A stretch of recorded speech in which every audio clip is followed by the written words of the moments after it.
Hello বন্ধুরা, শুভ দুপুর। কেমন আছেন? আশা করি ভালো আছেন। আমিও ভালো আছি। আপনাদের সামনে আবার রান্নার ভিডিও নিয়ে চলে এসেছি। তা আজকে নিরামিষ রান্নাটা প্রথমেই তো করি, দেখতেই পাচ্ছেন। তা আজকে করছি পনির। তা পনিরও মশলা কম দিয়ে করব, বেশি মশলা দেব না। তেল মশলা একটু বেশি দেওয়া হয়ে যাচ্ছে সবজি নিরামিষ তরকারিতেও, তাই একটু আজকে তেল কম দেব। তা এদিকে শুক্তো করে নেবো। সবজি সব তো কাটাই আছে, দেখতেই পেলেন। এদিকে উচ্ছেগুলো আমি ভেজে নিচ্ছি, তার আগে বড়ি ভেজে নিয়েছি। সবজিগুলো দিয়ে দিয়েছি, মশলাও দিয়ে দিয়েছি। সবজি একটু ভাজা হয়ে গেছে। তো এদিকে তেল কম দিয়েছি। তা তেল কম দিয়েছি বলে আমাকে পর থেকে আবার সবজিটা সেদ্ধ হওয়ার পর কড়াইতে তেল দিতে হলো।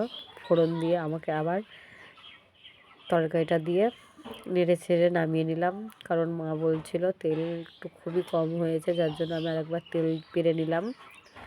তা এদিকে সবজিও হয়ে গেছে, এরপর আমি মাংসটা করে নেব। তা আলুগুলোকে আমি তেলে ভেজে নিচ্ছি লাল লাল করে।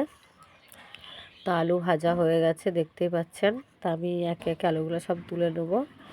তা আলু তোলা হয়ে গেলে আমি এতে তেলের ওপরে গোটা জিরে, শুকনো লঙ্কা আর সাদা জিরে, গরম মশলা, গোটা গরম মশলা আমি দিয়ে দিয়েছি, আর পেঁয়াজও দিয়ে দিয়েছি।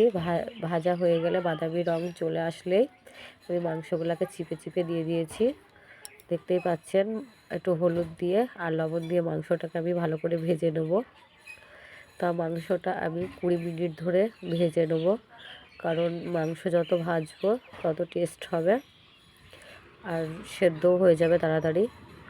পোলট্রির মাংস তো না ভাজলে খাওয়া যায় না।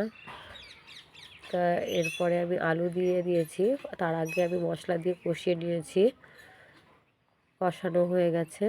এই হলো আজ দুপুরের মেনু।